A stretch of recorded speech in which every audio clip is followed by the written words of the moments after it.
위치를 조정하고 존경하는 있습니다. 국민 여러분, 그리고 김상훈 간사님과 선배 동료 의원 여러분, 국민의힘 조명희 의원입니다.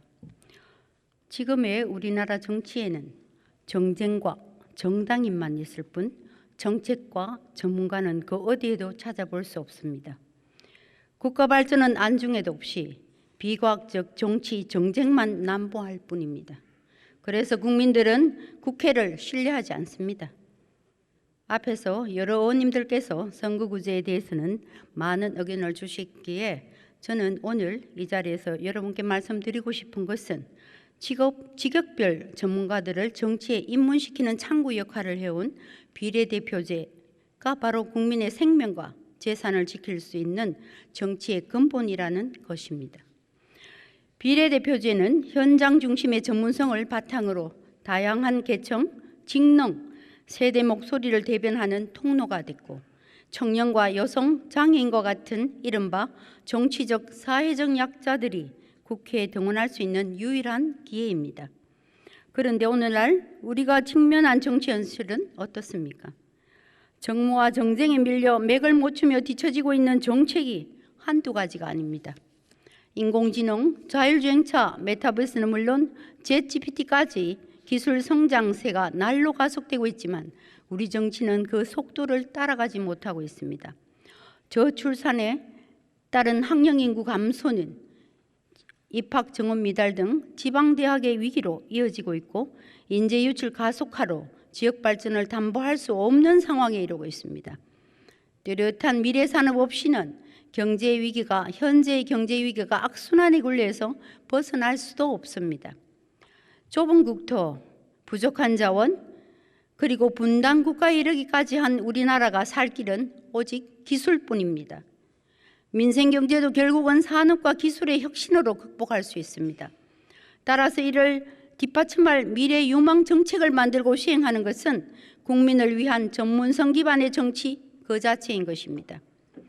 우리나라는 전체 국토 면적의 약 12%를 차지하는 수도권에 총 인구의 50% 이상이 몰려있는 구조로 지역별 유사성이 아주 큰 나라입니다.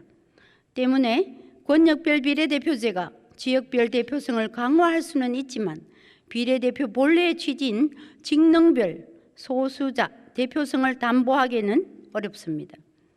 저출산 고령화로 지방 소멸이 가속되는 가운데 인구수를 위주로 의원수를 배분할 경우 인구가 밀집한 수도권에만 어석이 쏠려 국회를 수도권 의회로 전락시키고 말 것입니다. 수도권 지역을 더욱 비대하게 만들고 국토의 균형 발전은 더욱 힘들어집니다.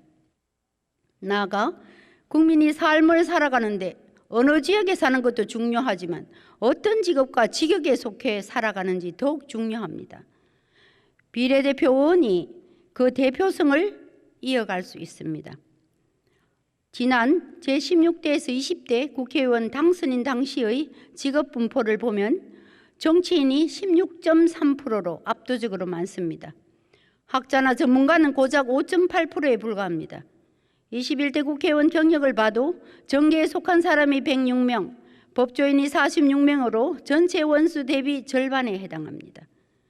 현장의 정보를 꿰뚫고 실효성 있는 정책 대안들을 제시할 전문가는 부족하고 오직 정무적인 정쟁과 본인 지역 발전에만 배진하는 정치인들만 가득할 뿐입니다. 나라 발전은 뒤로 하고 말입니다. 국회와 정부가 전문성 없는 정치로 인해 얼마나 고통받는 삶을 살아왔는지 국민들은 잘 알고 있습니다.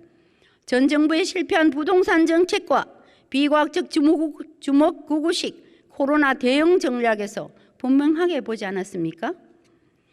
중소상공인, 소상공인의 피해를 줄이기 위하여 본회의원이 대표 발의하고 본회까지 통과한 과학적인 스마트 방역법은 2년이 넘도록 시행조차 하지 않았습니다. 이 모든 것은 정쟁과 정치만 있고 정책과 전문가는 부족하기 때문입니다. 존경하는 국민 여러분, 그리고 선배 동료 의원 여러분, 선거제도 개편과 정치개혁의 목표는 분명합니다. 대립과 교착 그리고 혐오와 배제의 독립정치가 아니라 독점정치가 아니라 견제와 균형 그리고 대화와 타협을 통해 국민 삶과 민생을 개선하기 위한 문제 해결이 정치입니다. 더 이상 국민의 고통을 가중시키는 이념에만 매몰돼 정쟁만 하는 국회가 아닌 팩트와 현장 기반한 합리적이고 과학적인 국회를 만들기 위해서라도 현장을 잘 아는 전문가가 필요합니다. 정치는 명분이고 과학입니다. 이것이 우리에게 전문성 있는 비례대표 제도가 필요한 이유입니다. 아울러 몇 명을 뽑느냐가 중요한 것이 아닙니다. 얼마나 국민의 재산과 건강 그리고 국가의 미래와 차세대를 위해 전문성을 가지고 진정성 있게 열정적으로 일할 수 있느냐가 중요한 것입니다. 오직 국민만을 위한 정치개혁 방안이 마련될 수 있도록 미력하지만 저도 최선을 다해 힘을 보태겠습니다.